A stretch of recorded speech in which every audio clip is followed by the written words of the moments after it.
Bonjour à tous, bienvenue devant une vidéo d'un fan de couteau, fan de couteau. Donc aujourd'hui sur cette vidéo je vous présente un couteau nommé le Sauteré, un couteau d'artisan, en l'occurrence Daniel Anger. Donc Daniel Anger de la page Facebook Les couteaux de but.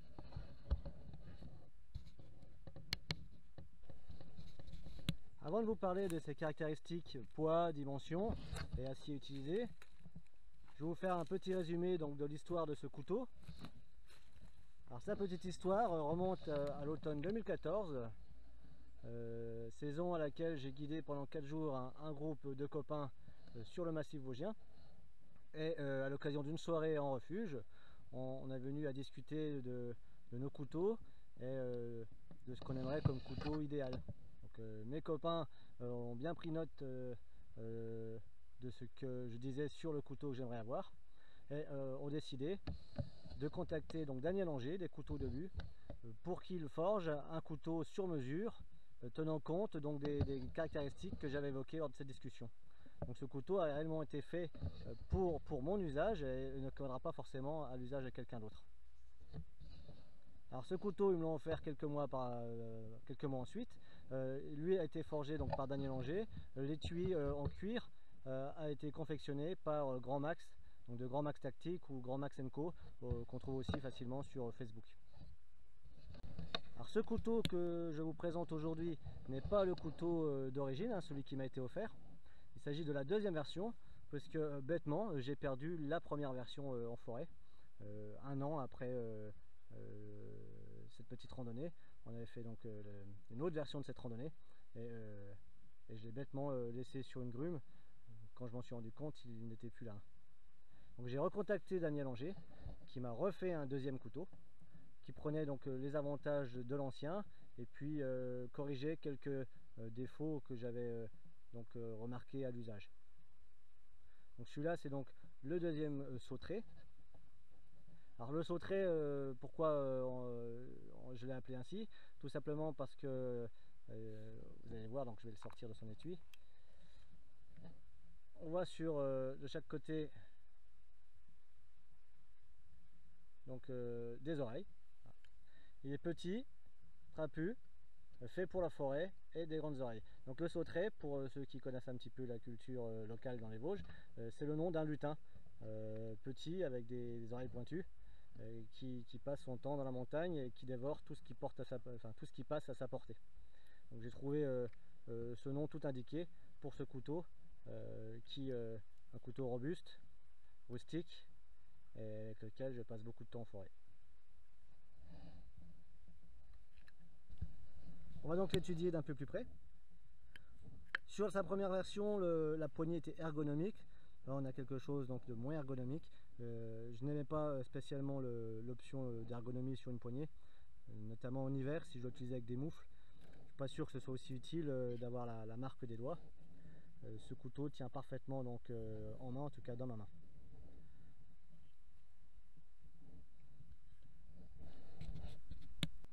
Un petit mot sur son gabarit, ses dimensions. Il fait en tout 20 cm,5 cm de longueur, de la pointe jusqu'au talon. Pour une lame avec un fil de 9 cm de tranchant. Une épaisseur de 4 mm. Pour la largeur, on trouvera 4 cm. L'émouture est convexe. L'acier utilisé est un acier carbone XC75, très facile à affûter. Son poids est de 212 grammes, il fait déjà son poids. Et il fera 268 grammes avec son étui. L'étui fait 56 grammes. Pour les plaquettes, il s'agit donc de chêne brûlé. Pour la petite anecdote, donc Daniel m'a indiqué que ce chêne avait une centaine d'années et donc ces plaquettes sont taillées dans une vieille table en chêne, une table de famille. Donc rien ne se perd, tout se transforme. Sa forme générale, donc Daniel n'est pas un spécialiste des couteaux de bushcraft, les couteaux de but, moi je comprends plutôt comme les couteaux de bushido, donc des couteaux de combat. Et il s'est quand même plié à la demande. Donc il a été dessiné ce couteau par Daniel et mes amis hein, au fur et à mesure des corrections. On retrouve 4 petits trous qui sont la signature de Daniel Anger. Sur le premier modèle, la lame n'était pas du tout polie, hein, on avait vraiment une brute de forge. Sur ce modèle là, Daniel a poli pour qu'il soit brillant et donc plus facile à retrouver par terre, connaissant donc mon étourderie. Alors ces deux trous qui se trouvent là sont faits pour accrocher le bâton, le couteau à un bâton. Alors c'est pas pour chasser, hein, c'est plus à la limite pour aller décrocher des choses en hauteur. C'est pas non plus un harpon au niveau de la taille, hein, je ne chasse pas, je ne pêche pas. Alors sur le modèle de base, on ne trouvait pas cet petit décrochage là qu'on trouve au niveau de mon pouce.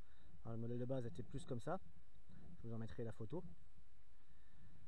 Là, Daniel a essayé de faire ça, donc c'était une nouveauté sur ce couteau. Alors, au début j'étais un peu dubitatif, je pensais même le couper hein, pour retrouver quelque chose de plus profilé. Et puis comme je suis maladroit et à l'usage, je me suis rendu compte que ça protège quand même bien le doigt. Je peux pas glisser en piquant, même si c'est pas un couteau fait pour piquer mais plutôt pour tirer. Donc je le garde. Alors il va à la limite peut-être me gêner, je sais pas si on voit bien, sur certaines découpes. Si je découpe un filet dans un morceau de viande, ça va me gêner un petit peu. Il n'y a que là que ça me gêne en gros, hein. Même pour le bâtonnage je pensais que ça me gênerait mais en fait non. Donc je le garde.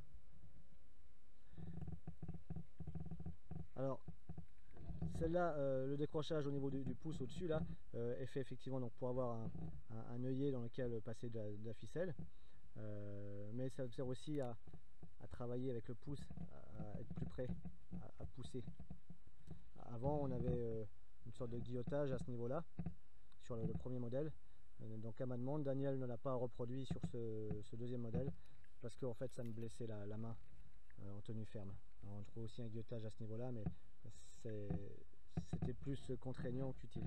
Donc là on a un dos de la plate semelle qui est complètement lisse. J'enchaîne, on peut voir que la plate semelle décroche des plaquettes. Alors, ce n'est pas un défaut de fabrication, c'est une volonté donc de Daniel pour pouvoir taper donc sur le dessus du couteau en bâtonnant. Si je coinçais mon couteau en tapant là, je peux décrocher le couteau sans abîmer, enfin diminuant les risques d'abîmer les plaquettes. On trouvera la même excroissance là qui permet de taper aussi par le dessus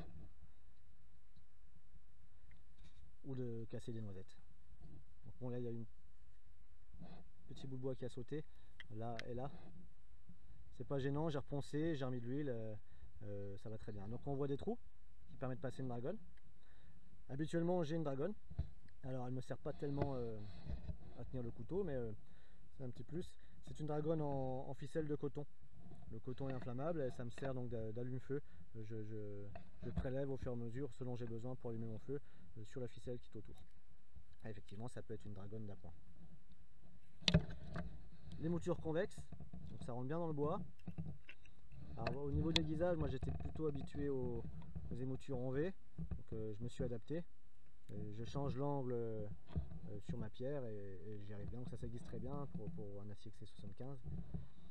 Alors ça souffre effectivement de la corrosion, donc je dois faire attention de l'essuyer ou de l'huiler.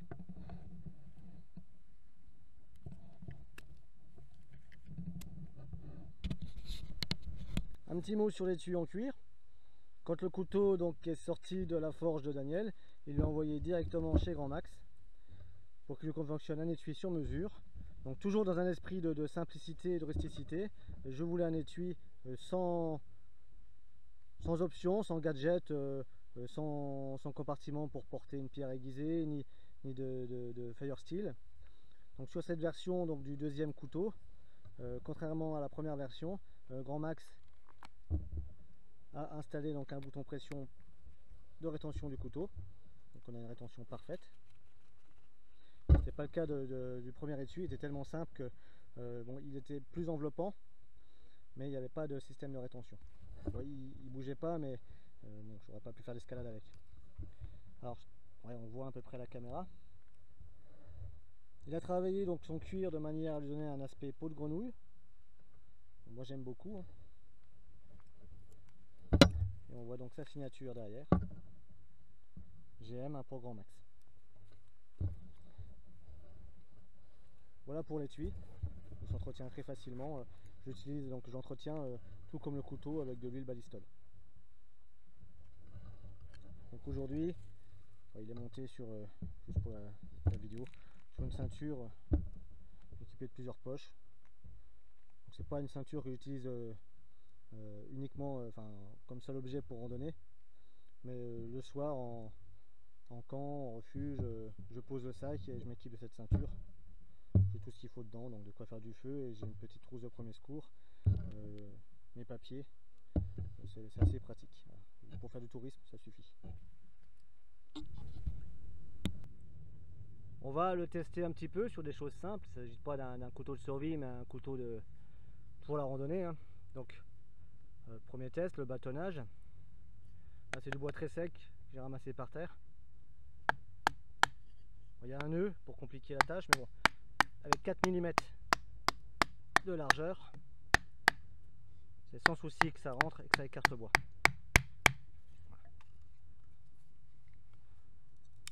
Alors, on peut y aller en vertical, en le torsadant, c'est pas un problème. Hein. Voilà. Ça craint pas la casse. Pour bâtonnage. Donc, il peut attaquer des sections plus grosses sans souci. Il faut essayer d'en trouver un petit peu dans le coin. On va essayer avec du plus gros.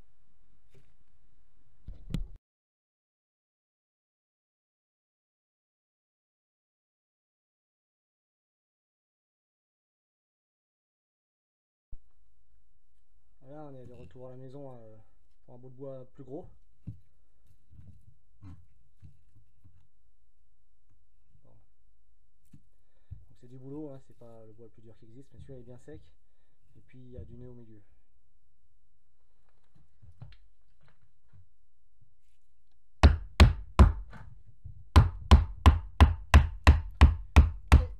Et ça rentre. Gros souci. Voilà. Bon, il est bien sec, hein, et c'est pas non plus du chêne. C'est sans souci qu'on en vient à bout. Là, on est sur un morceau d'épicéa.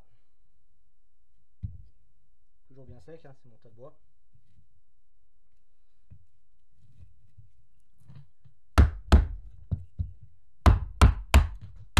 Bon, forcément, puisque ça marche avec le boulot, ça marche avec l'épicéa. On voit sans souci. Faire des hérissons, hein, c'est du résineux, c'est du beurre. Hein. On va prendre le petit bout de boulot de tout à l'heure. Hop. Donc pareil. Hein.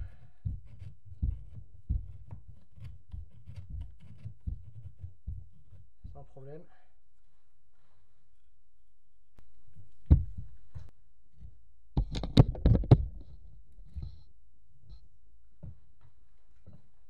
On est dans du hêtre, la plus costaud déjà. J'ai pas de rondin, hein, j'ai que du quart. C'est dur, mais ça rentre aussi. Dans le hêtre bien sec.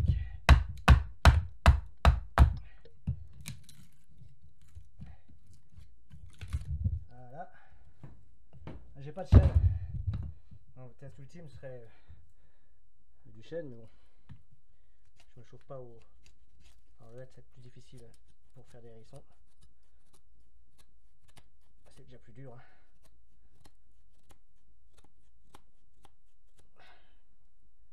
Mais ça le fait.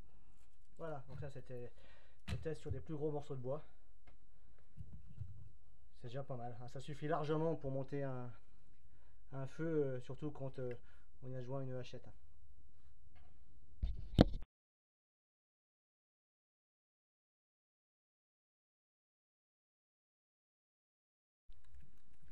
J'ai trouvé un morceau de bois plus gros. J'ai commencé à le couper. Alors on peut voir que c'est pas du tout un couteau fait pour la coupe à la volée, même si son poids et puis sa forme, donc qui me permet d'avoir un pivot au niveau de l'index, me confère un mouvement qui est quand même plutôt pratique pour ce genre de coupe. Après, c'est clairement pas une machette.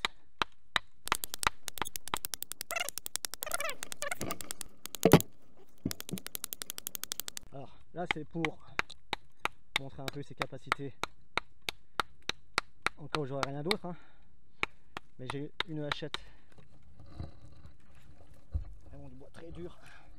J'ai une hachette dans mon sac, une hachette de camp dans mon sac. Je peux aussi avoir une scie, mais j'aime moins.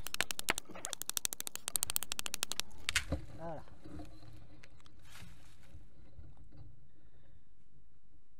Ah, ça fait le travail d'un castor, hein.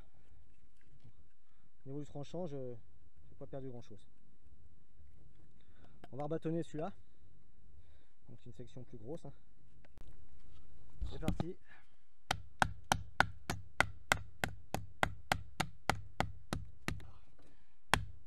J'ai pas le bout de bois idéal pour bâtonner. Mais ça y va quand même. Voilà, le reste, la littérature.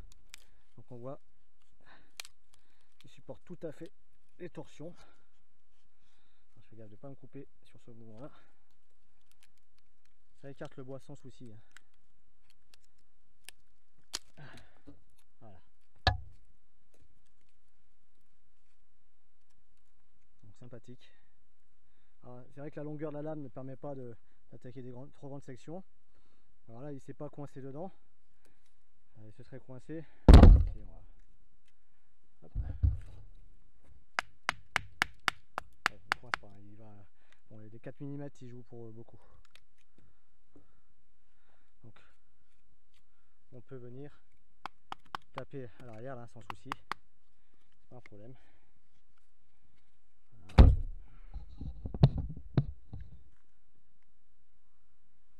On peut venir taper dessus. J'étais pas droit.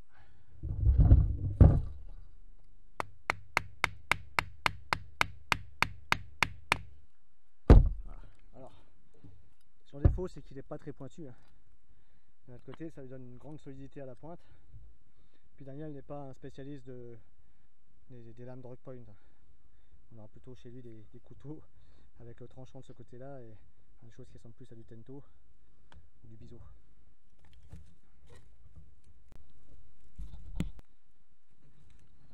On enchaîne donc après le gros travail, hein, on l'a vu en mode machette, on l'a vu en mode bâtonnage.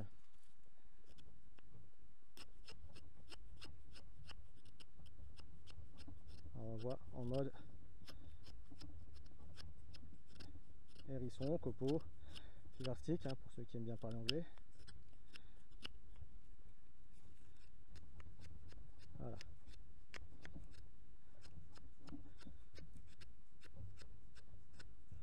Donc le tranchant n'a pas trop bougé, pourtant c'est du bois très dur, hein, donc j'ai envie de dire que c'est du bon acier. Voilà. Et si j'ai préféré, parce que j'y étais habitué, les émoutures en V, une fois qu'on connaît un petit peu la façon d'incliner une lame avec une émouture convexe, j'ai envie de dire c'est juste parfait.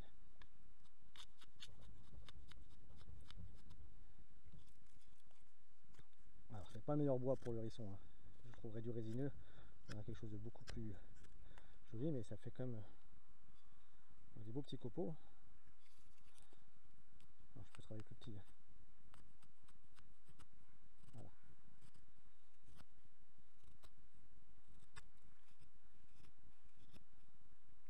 Alors on voit qu'il tient vraiment bien en main. J'ai envie de dire c'est juste parfait.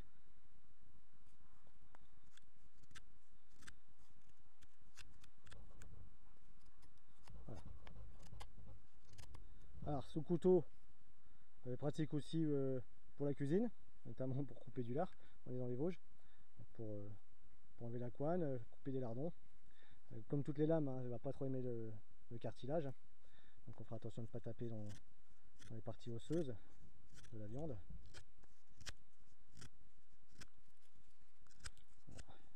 Alors, on voit aussi que, bon là si j'y coupe en force, hein,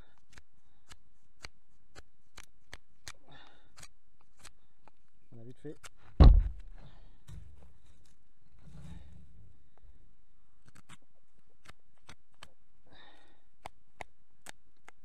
De tailler une pointe, là il y a un nœud au milieu, hein, c'est pour ça que ça raccroche. C'est pas une grosse difficulté pour le couteau. Ça fait le travail, hein, ça fait le taf. Donc ce couteau là, pour avoir, je vous donne pas le prix parce qu'il faut contacter l'artisan. C'est pas forcément le même prix qui vous pratiquera. Il peut faire moins cher ou plus cher pour vous, c'est en fonction de ce que vous allez lui demander en plus ou en moins. Un couteau comme ça, c'est moins de 200 €. C'est un couteau d'artisan, donc il est unique. J'ai envie de dire, il y en a un deuxième, qui est le premier, donc qui doit faire le bonheur d'un marcheur qui est passé juste derrière moi et qui a trouvé donc le premier. À savoir, est-ce qu'il comprendra pourquoi il a cette forme et pourquoi il a été conçu de cette façon. En tout cas, j'espère qu'il fait son bonheur, hein. Je suis pas rancunier, même si j'ai un petit peu les boules quand même d'avoir pas de couteau. Donc ce couteau là avec l'étui, hein, quand je parle de couteau, avec son étui, ça coûte moins de 200 €. Donc oui, on peut investir dans des Easy. Bah, j'ai pas trop envie en fait. Là j'ai acheté un couteau fait en France par un artisan français et puis fait à ma demande, donc pour moi c'est juste parfait. Donc contactez Daniel Angers donc via sa page Facebook Les Couteaux de Bu, sachant que c'est pas sa spécialité les couteaux de bushcraft, mais il sait s'adapter donc à son client. Et puis pour les étuis, vous pouvez contacter donc Grand Max. Allez, pour le plaisir.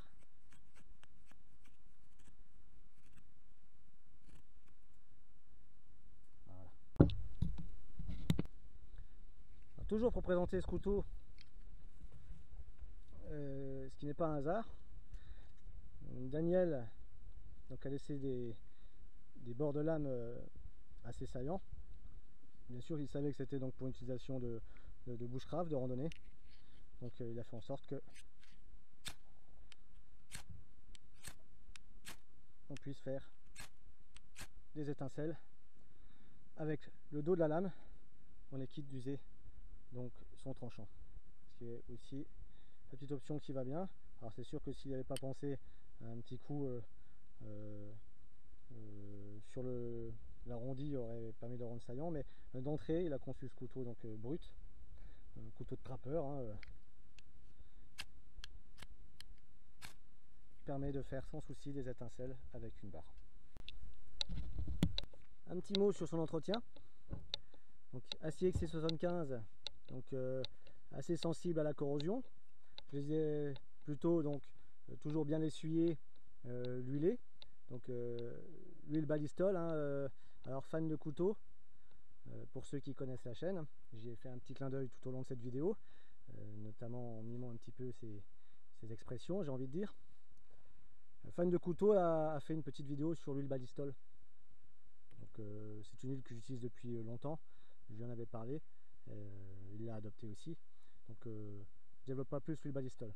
Donc en cas où on n'aurait pas entretenu sa lame correctement, où on aurait des points de rouille, un petit truc donc indiqué par Daniel Angers lui-même. Donc là c'est de la pâte à polir. Il suffit de gommer, alors là j'ai pas trop de taches sur mon couteau, j'en ai mais on ne les voit pas. Il suffit de gommer les taches avec la pâte à polir. Alors on pourrait croire que ça sert à rien, mais en fait vous voyez, on voit quand même qu'il y a du carbone, hein. Un couteau donc assez carbone apprécie ce genre de traitement. Un truc plus nature, hein, on n'a pas toujours de la pâte à polir à portée de la main.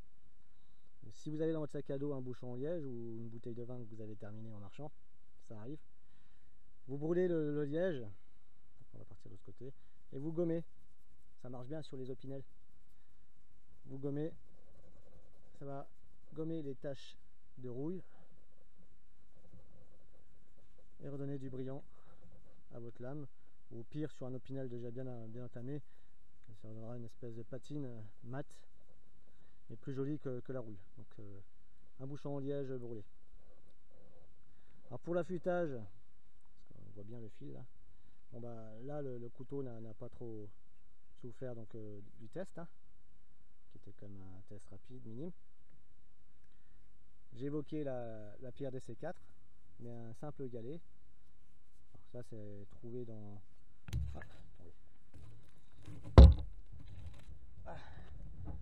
trouvé dans le lit d'une petite rivière, d'un affluent de l'Ardèche. Je sais pas ce que c'est comme pierre, j'en trouve pas ici dans les Vosges. C'est assez plat. Quelques passages et ça va très bien. Alors, pour les moutures convexes, j'ai un angle beaucoup plus fermé, hein, plus fermé que les moutures en V. Voilà. Bon, là, ça sert à rien d'affûter, honnêtement. Je vois pas trop l'intérêt. On reste. Voilà. Donc ça, c'était les petits trucs pour terminer la vidéo. Vidéo donc en clin d'œil à Fan de Couteau, donc un internaute avec sa chaîne YouTube Fan de Couteau que j'apprécie beaucoup parce qu'on sent qu'il a la passion des couteaux, hein, c'est pas du tout un imposteur quant au choix de son nom de chaîne, un collectionneur mais aussi un utilisateur. Il fait toujours des revues de couteaux de qualité, préparés, soignés, avec un montage agréable à regarder.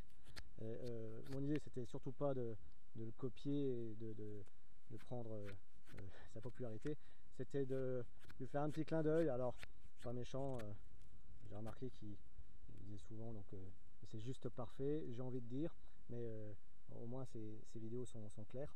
Alors j'aurais aimé lui envoyer ce couteau pour qu'il fasse le test lui-même, mais j'ai beaucoup de mal de m'en séparer. En tout cas en printemps et en été je l'utilise systématiquement dans mes randonnées. Alors, en hiver j'aurai un autre couteau donc moins sensible à l'oxydation. Voilà, la vidéo est finie. Merci d'avoir regardé. Et donc je le répète une fois de plus, hein, pédagogie répétition. Pour toute question sur le prix de ce couteau, je vous invite à contacter Daniel Anger, donc des couteaux de but, alors BU, hein, sur Facebook, Grand Max Tactique ou Grand Max Co. C'est le même artisan derrière ces pages, pour tout ce qui est étui cuir. Voilà. Donc deux artisans de qualité que je vous recommande chaudement. Merci.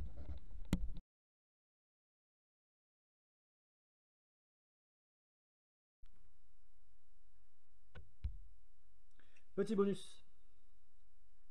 J'expliquais que Daniel avait volontairement laissé ressortir la plate semelle donc sur le dos.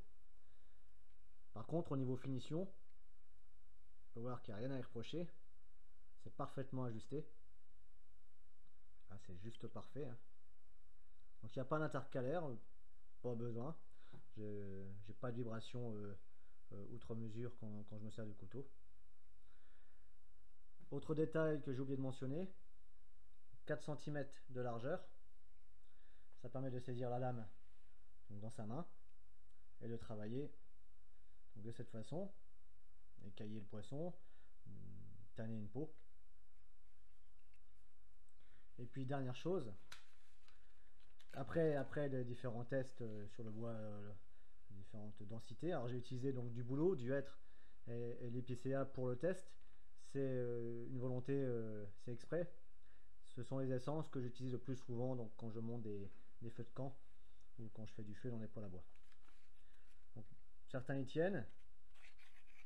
Donc, le test de coupe, sans repasser par l'affûteur. Voilà, ça c'est correct, hein. Donc on a toujours, alors l'affûtage est peut-être plus rasoir maintenant, on a quelque chose qui tranche encore net sans être passé par une pierre affûtée après donc tous les tests que je viens de vous montrer.